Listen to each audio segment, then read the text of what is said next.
ऐकलं आपण, महाराष्ट्रानं ऐकलं, सगळ्यांनी ऐकलं आणि सगळे हुशार आहोत आपण. विकास लवांडेजी, तुम्ही काय रीड केलं? बिटवीन द लाईन्स काय दिसल्या तुम्हाला? काय ऐकायला आल्या? विलासजी, आपण मगाशी प्रतिभाताईंची प्रतिक्रिया ऐकली. खरं तर हां. प्रतिभाताई या चळवळीतल्या कार्यकर्त्या आहेत. त्यांनी जे काही मत मांडलं, ते कदाचित त्यांचं वैयक्तिक मत त्या मांडत असाव्यात. त्या सकारात्मक विचार करत असाव्यात, असं मला दिसतंय.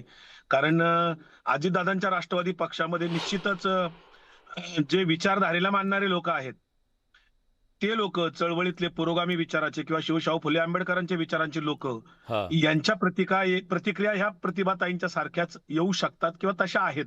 हं. त्यांच्याच पक्षातल्या दोन मंत्र्यांनी म्हणजे बाबासाहेब पाटील सहकार मंत्री असलेले आणि अण्णा बनसोडे पिंपरी चिंचवड मधले आमदार, या दोघांच्या प्रतिक्रिया आजच्या त्यांनी सांगितलं की आम्हाला अजितदादांनी सांगितलं होतं पुढे जाऊन आपल्याला दोन्ही पक्ष एकत्र करायचे आहेत. बरं. आज पवार साहेबांनी सुद्धा पत्रकार परिषद घेऊन आवर्जून त्याच्या संदर्भातली उत्तरं आपल्याला जी अपेक्षित होती माध्यमांना ती मिळालेली आहेत. हां. जयंत पाटील साहेबांनी सांगितलेलं आहे, मी स्वतः त्याचा साक्षीदार आहे. 10 दिवसापूर्वी बारामती हॉस्टेलला माननीय अजितदादांच्या समवेत मी, रोहितदादा पवार, माजी आमदार सुनील भुसारा, रविकांत वरपे, पंकज बोराडे असे आम्ही 5 लोक अजितदादांच्या बरोबर 1 तासभर होतो. हां. चर्चा झाल्या. अजितदादांनी आम्हाला सगळं सांगितलं. आपल्याला पुढे जाऊन कसा प्रवास करायचा आहे, काय करावं लागेल. मला म्हणले, "विकास, आपण 6 तारखेनंतर जिल्हा परिषदचा निकाल झाल्यानंतर आपल्याला एकत्र बसून बऱ्याच काही गोष्टी करायच्यात. हे दोन्ही पक्ष एकत्र आणायच्यात. पुढे जाऊन आपल्याला कदाचित हे सगळं एकत्रपणे लढण्याशिवाय पर्याय उरणार नाही." एका अर्थाने अजितदादा अप्रत्यक्षपणे असंच सांगत होते, की भारतीय जनता पार्टी आपल्याला 2029 मध्ये कदाचित सोबत घेणार नाही. असंच अप्रत्यक्षरित्या दादा त्या ठिकाणी बोलत असत. मला त्याचा अर्थ निघतो दादांच्या बोलण्याचा. हां. कारण आजचं जर आपण आलोक नावाच्या एका कार्टूनकाराचं जर कार्टून पाहिलं, आज सोशल मीडियात प्रचंड व्हायरल आहे ते. हां. राष्ट्रवादी काँग्रेस पक्षामध्ये जे 4 प्रमुख नेते स्वतःला ते म्हणवतात, की ज्यांच्या नावावर महाराष्ट्रात दादांच्या पक्षाला मतं मिळालेली नाहीयेत. हं. असे 4 लोक आता पक्षाचा ताबा घेऊन त्या ठिकाणी घाईघाई पवार कुटुंबियामध्ये कुठलंही दुःखाचं तिथलं सावट हटलेलं नव्हतं. अजितदादांच्या चितेवरचा अजून अग्नी विझलेला नव्हता. अस्थि विसर्जन झालेलं नव्हतं. तोच त्यांच्या मिटिंगा बारामतीतच होत्या. मी 2 दिवस बारामतीतच होतो. राग सावडण्याच्या कार्यक्रमापर्यंत होतो.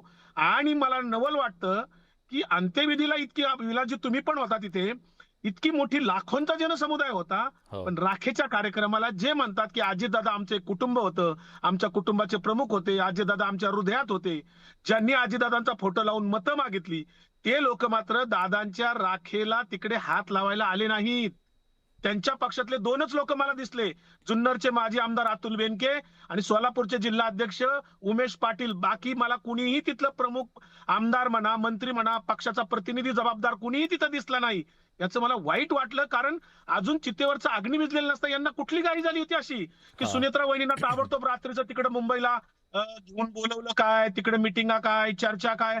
अरे तुम्ही थोडीतरी माणुसकी दाखवा कुठेतरी. ठीक आहे. पवार मी कुटुंब मी एक दुःखातनं छोटीशी सावरलेलं कमेंट होतं. घेतो. मला विश्लेषणावर जायचं आहे या सगळ्याच्या.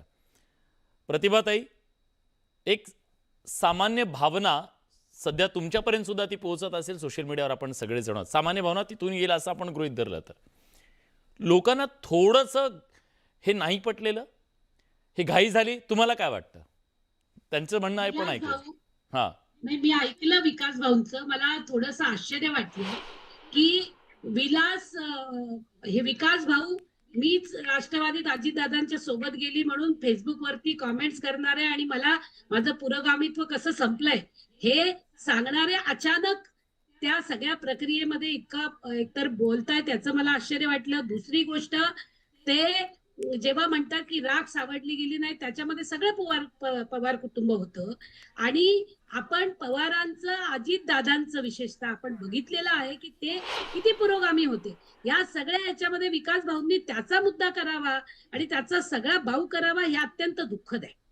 महाराष्ट्रामधल्या जनतेच्या भावना मी समजू शकते आणि मी तुमच्या माध्यमातून सांगू इच्छिते, की अजितदादा हे असं व्यक्तिमत्व आहे, की ते होतं, की जे आपण आपण त्या व्यक्तिमत्वाला आपण बघितलं आहे, की कायम कार्यरत असणारा व्यक्ती. आणि अशा दादांच्या कार्यकर्त्यांना एकटं पण वाटू नये. दादांच्या कार्यकर्त्याला वाटावं, की हा पक्ष पवार कुटुंबाच्याच हातामध्ये आहे. हा मेसेज दिला गेला असं असताना अशा पद्धतीनं बोललं जावं आणि ठीक मग आहे. अजून मी तुम्हाला सांगते, तटकरेंचं बोलणं ऐकलेलं आहे. त्यांनी कुठल्याही याच्यामध्ये डायरेक्ट डिनाय केलेलं नाही. म्हणून तर म्हणालो त्यामुळे बिटवीन द कृपा लाईन्स करून वाचा, म्हणून रीड करा काय तुम्हाला बिटवीन द वाचता लाईन्स येतं. हां. पॉझिटिव्ह पण घ्या. तुम्ही बिटवीन द लाईन्स पॉझिटिव्ह पण घ्या. काही चर्चा होऊ शकते. थोडा वेळ द्या. आहे. इतक्या केलेला प्रहार दादाच्या जाण्यानं लगेच पुसला ठीक आहे. जाईल. मला 2 असं पाहुण्यांकडे होणार जायचं. विकाजी येतो मी तुमच्याकडे.